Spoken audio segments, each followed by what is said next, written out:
Hello everyone, আসসালামু আলাইকুম। সবাই কেমন আছেন? আশা করছি ভালো আছেন। আজকে রেসিপি হচ্ছে টমেটো সস হোমমেড। বাজারে প্রচুর পরিমাণ পাকা পাকা টমেটো পাওয়া যাচ্ছে আর টমেটোর সুবিধা আছে, তাই ভাবলাম টমেটো সস বাজার থেকে কিনে না নিয়ে বাড়িতে তৈরি করে খাওয়া অনেক ভালো। এটা হচ্ছে হেলদি, স্বাস্থ্যকর। তো টমেটোগুলো সস বানানোর জন্য এরকম লাল লাল টমেটো লাগবে। তো সম্পূর্ণ টমেটোগুলো আমি কেটে নিলাম। এবার আমি একটা কড়াই নিয়ে নিয়েছি, নিয়ে সরাসরি আমি চুলোতে চাপিয়ে দিয়েছি। কোনো রকম জল টল দেইনি, একটু ঢাকা দিয়ে জাল দিয়ে তারপর এখানে দিয়ে দিচ্ছি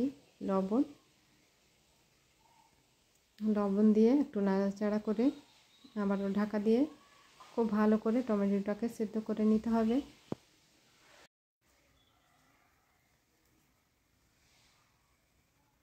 তো খুব ভালো করে আমি নাড়াচাড়া করে আবারও ঢাকা দিয়ে দিচ্ছি।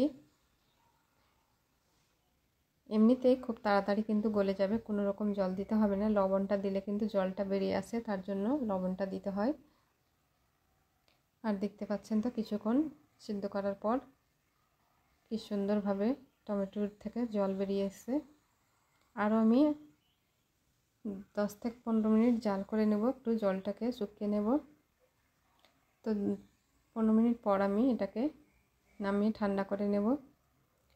তো নামিয়ে ঠান্ডা করে নিয়েছি। আর একটা আমি মিক্সিং জার নিয়েছি, মিক্সিং জারে অর্ধেকটি করে দিয়ে পেস্ট করে নেব। তারপর এখানে আমি টেনার নিয়েছি, এটা ছাঁকনি টেনার, এটাতে দিয়ে এবার ছেঁকে নেব। এভাবে নাড়লে দেখবেন যে খুব সুন্দরভাবে টমেটোর সসটা বেরিয়ে আসছে। আর বীজগুলো যা খোসা টোসা আছে সেগুলো বাদ হয়ে যাবে। এই যে এগুলো ফেলে দেব। আবার আমি একইভাবে বাকিগুলো সস বের করে নিয়েছি। আর এদিকে নিয়েছি আদা কুচি, গরম মশলা গোটা আর রসুন, এটিকে আমি পেস্ট করে নেব। আর এদিকে আমি কড়াইয়ে আবারও সসটাকে ঢেলে নিলাম। তারপরে দিয়ে দিচ্ছি বাটা মশলাটা, দিয়ে দিচ্ছি চিনি, আর দিয়ে দিচ্ছি লাল লঙ্কার গুঁড়ো, এটা কালারের জন্য 2 প্যাকেট দিলাম। আর এই বাটির 1.25 বাটি ভিনেগার দিয়ে দেব। দিয়ে এবার সরাসরি চুলোতে চাপিয়ে দেব।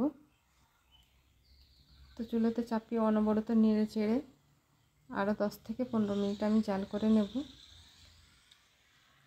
তো কিছুক্ষণ সময় জাল করার পর দেখতে পাচ্ছেন টমেটো সসটা কতটা ঘনত্ব হয়েছে আর দেখতে কতটা কালারফুল হয়েছে।